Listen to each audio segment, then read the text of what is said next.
Today, we're really excited to be interviewing another Inclusive Design Challenge semifinalist, this team from University of Kansas.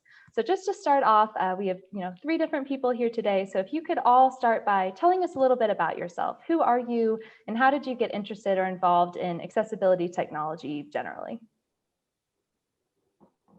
Hi, my name is Alexandra Kondyli, and I'm an associate professor at the University of Kansas, and I'm the project PI this. So my expertise is in transportation engineering, but I do a lot of work on driver behavior and human subjects. So we started looking into driver behavior and their impacts, the impact of automation from driver behavior on the traffic stream through some projects and proposals that we had with the remaining team members of this project.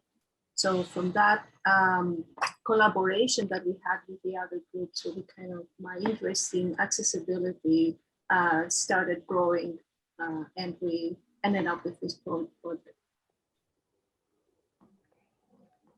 My name is Abiodun Akinwuntan. I am the Dean of the School of Health Professions at the University of Kansas Medical Center and the Subsite PI at the Medical Center. I am a professor of neurological rehabilitation, and I have spent over 20 years looking at improving community ambulation and driving in patients with different types of neurological problems, including those with dementia, Parkinson's disease, multiple sclerosis, stroke, Huntington's disease, and sometimes patients with concussion.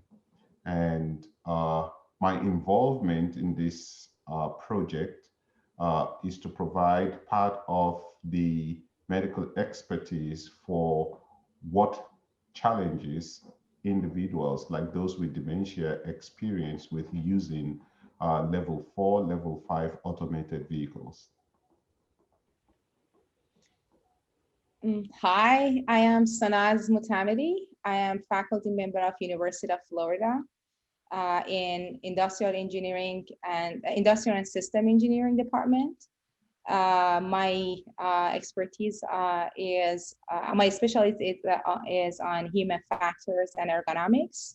I have done research on transportation safety during my PhD at the University of Rhode Island and postdoctorate at the University of California, Berkeley. And I continue to do the same research in University of Florida as well. I have done multiple research on different generation and different age group of drivers and their interaction with automated vehicle inside in a vehicle and outside of the vehicle as a pedestrians. And my recent project was, before this project, my recent project was focusing on older adults and how they can accept new technology in the vehicles. And I am kind of the youngest person in the group, I believe, and we have a lot of co-PIs, and I believe I'm the youngest, but I have a lot of passion about this and helping older adults especially to engage and benefit more from these technologies. That's wonderful, and thank you all for those introductions and again for taking the time to talk to us. Next, I was hoping to get into the actual project that you submitted. So if you could, briefly describe your project, the accessibility challenge it's intended to address, how it works, so just a general overview. Different vehicle manufacturers have been invested in different levels of automated systems in their vehicles. However, we observed that especially at the level 4, level 5, there are unique challenges that individuals with neurological problems have. And in this particular project, we're working with patients with more mild cognitive impairment and mild to moderate dementia. These are a set of patients that have, or a set of drivers that have unique challenges. And those challenges range from things like memory, situational awareness and alertness, information processing, executive function, which is difficulty in making decisions, and sometimes disorientation. Although they are not practically involved in the operation of the vehicle, they make the choices of what the destination is, what the purpose of driving is, and if everything is running smoothly with respect to situational information. In this particular group of population we're looking at, those simple tasks appear very challenging. And so, in order to improve accessibility of everyone who wishes to use level 4, level 5 automated vehicles, we're focusing on this group because, as you know, it is a fast growing group. Longevity is increasing in the United States. MCI, mild cognitive impairment and dementia, comes with aging. So it is expected or it is anticipated that the population of people who will have these challenges will continue to grow. And yet, level 4, level 5 automated vehicles, if adapted to help this population, can improve quality of life, social interaction, accessibility, and participation in a lot of activities of daily living. So it is exciting, and I am really looking forward to what impact we can make in this area of study. Yes, thanks, Abidan. So our team tried to look into these challenges that Abidan mentioned. So we also looked at level 4, level 5 vehicle capabilities and operation. And we designed solutions to assist in 3 different things. The first is the pre-trip planning process of a person with cognitive disability. So for example, how do they destination?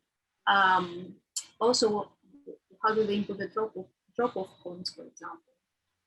The second solution has to do with identifying in an automated driving system. So in case this is a fleet vehicle, some of these of our target group might have a problem identifying, let's say, an automated Uber or Lyft coming to take them somewhere. But even their own vehicle, if it's parked somewhere, they might also have an issue identifying where that vehicle is. And thirdly, we want to develop a solution that offers context awareness, as this is a challenge that this group faces.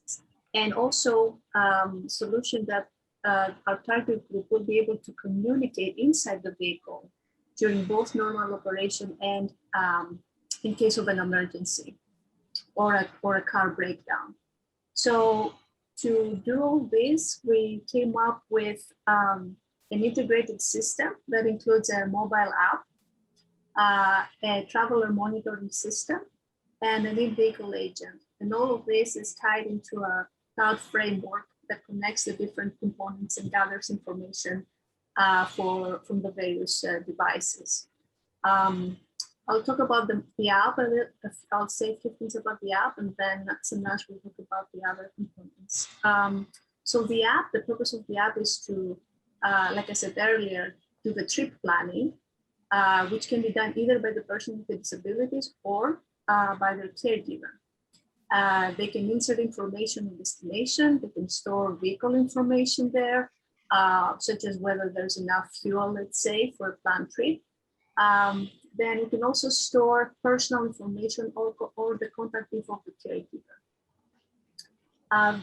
What we envision for the app is to help the traveler identify the fleet vehicle or their own vehicle, if that's an issue, using, for example, audio and visual notifications or augmented reality. But we also wanted to be able to help the passenger en route, so that the caregiver knows where the passenger is through the app. And lastly, the app is connected to the in-vehicle agent, where basically the passenger can adjust and customize the feedback that the agent will give them depending on their preferences. So at UF, we are focusing more of emergency situation. We are offering two systems. One is travel monitoring system, which we are monitoring the rider throughout the travel and looking to make sure that they are aware around themselves, and also there is no any medical emergency happening. And we are monitoring them through their eye movements. If any emergency happens, we are bring some resources, provide some resources with a dashboard, which is available, which we are going to develop. This is the second system that we are developing, is automated in-vehicle agent.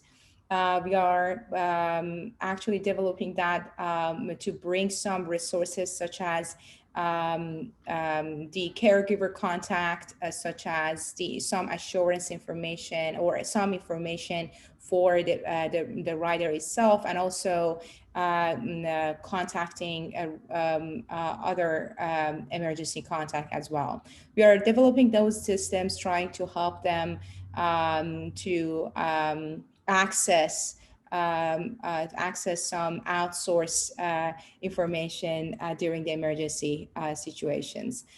That's the two basically system that UF is developing. That's great. Thank you so much for that explanation. And could you talk us through, how you've engaged with the disabled community during the development of this project, and how has that input, shaped the process or the outcome as you've developed those step-by-step pieces? So at the University of Kansas Medical Center, we have extensive experience of working with different patient populations, including those with cognitive impairments and dementia. And so part of the study is born out of the experience of the challenges they share with us and how we can help around it.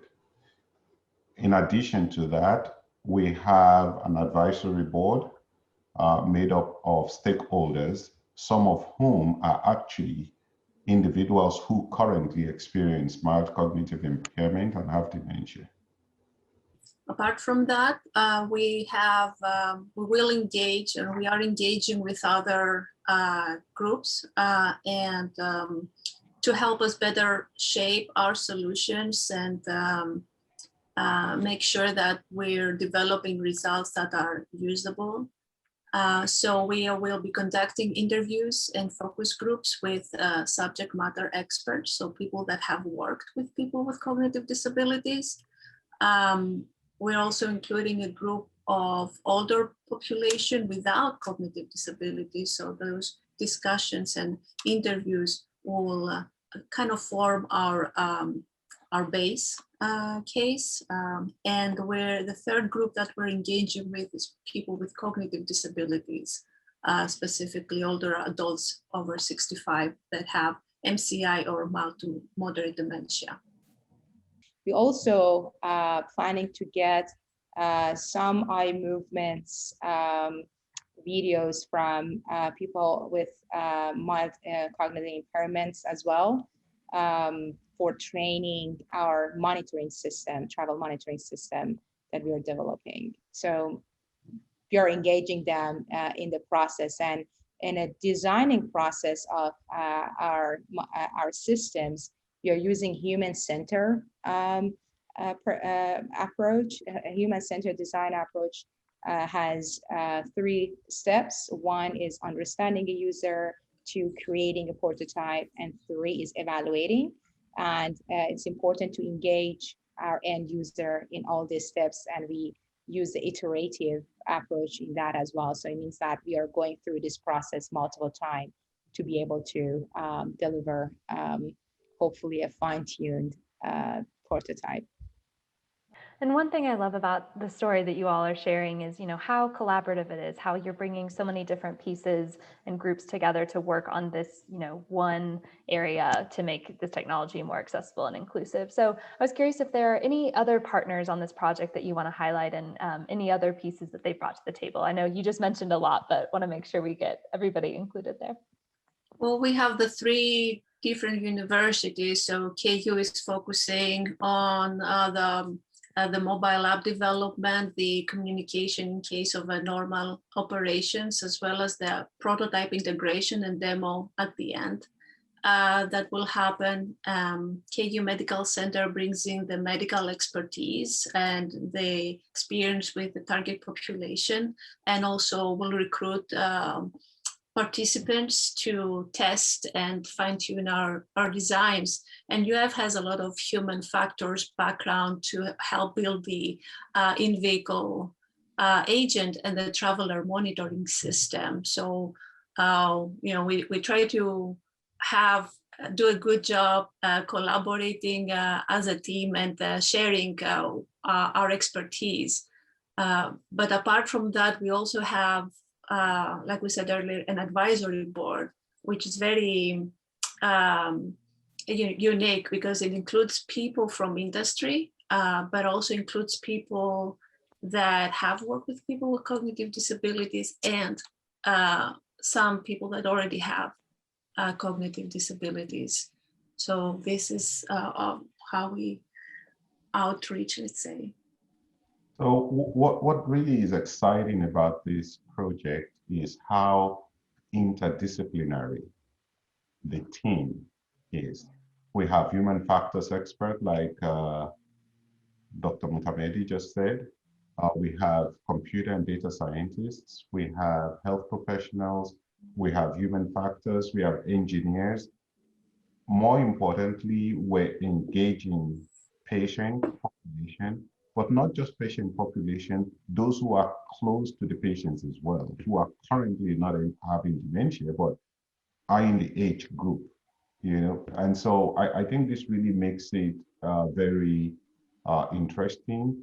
The stakeholder group, which is the advisory board we described, are people from the medical community, from the automotive industry, patients who are currently experiencing those challenges. So, it has a huge potential to get a lot of input from different sides, such that by the time the product is complete, it would have been a highly innovative, well thought through product, such that we would have addressed the needs for the challenges people have. But again, we're not oblivious of the fact that when it comes out, there would still be iterations that need to be made to make it actually perfectly suit the user's need.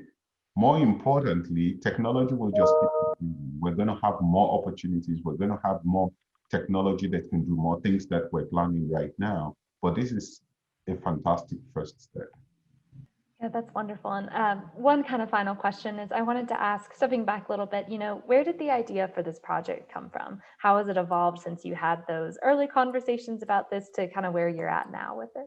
We started this collaboration back almost a year ago, where we're looking into understanding barriers that people with cognitive disabilities face, but using automated systems of lower automation like level 2 and level 3, where these levels, they still have to kind of monitor and operate the system and be in charge of it in a way. So there's different challenges that we were trying to address with that collaboration and that proposal development with KUMC and the UF. But when this RFP came out, we thought that we should collaborate again. And obviously our proposal shifted because at level 4 and level 5, we have completely different, let's say, operation of the vehicle and different needs and barriers that we will need to address for people with cognitive disabilities. And again, here, like the contribution of the medical center and their expertise were very important to make that shift in what kind of solutions we need to be developing and what data do we need to collect. I actually can add one story about my personal life. I had a grandma, she passed away a couple of years ago. She had a dementia, and I watched her, how she was dependent. You know, I would liken it to two things. The pandemic, when there was a lockdown, and how many people wanted the lockdown lifted so they could have their normal lives back. The other example I would liken it to is when we add in-vehicle devices like cruise control, navigation systems come in, and how it changed mobility and accessibility for many people. The same I anticipate will happen with this when at the moment, individuals who have challenges with memory, situational awareness, executive decision, and currently are afraid to use level 4, level 5 automated vehicle because of the fear of getting lost, or the fear of not getting to their destination, or the fear of actually being kidnapped by entering into the wrong vehicle, or being accused of trying to steal someone else's vehicle when it's just a pure confusion of, is this my vehicle versus someone else's vehicle?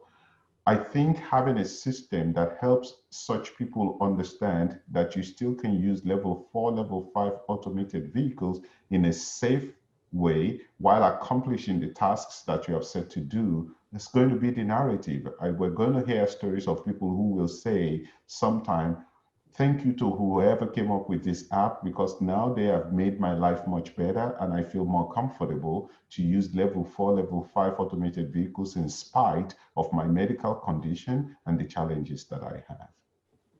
I actually can add one story about my personal life. I had a grandma, she passed away a couple of years ago.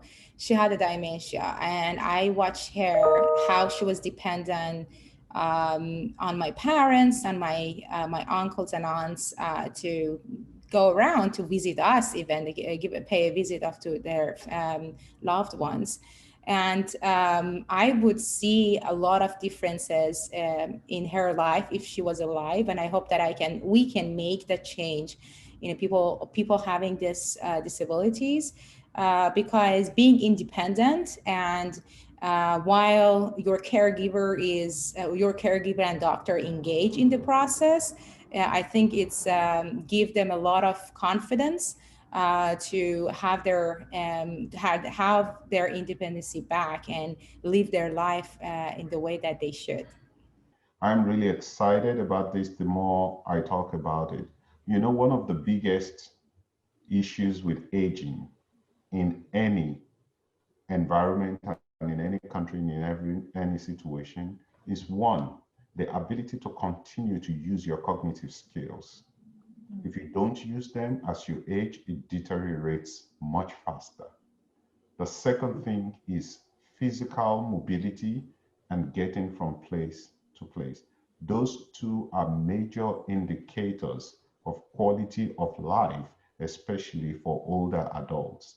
And being able to get up and move around using enabled by level 4, level 5 automated vehicle will play a significant role in mitigating some of the degree of deterioration of both cognitive, motor, and physical function in older people.